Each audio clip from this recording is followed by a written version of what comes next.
চলো সাবধানে চলো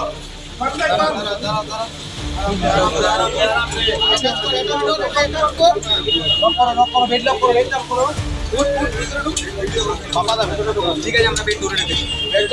একদম একদম বেড সবসময় ওকে স্যার ওকে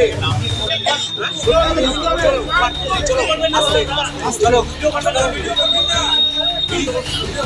চলো চলো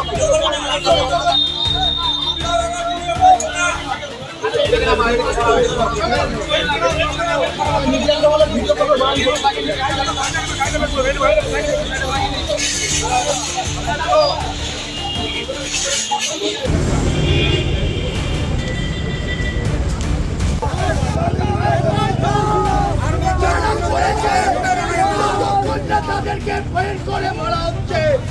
কতক্ষণ বডি চালানো হবে না চন্দ্রদার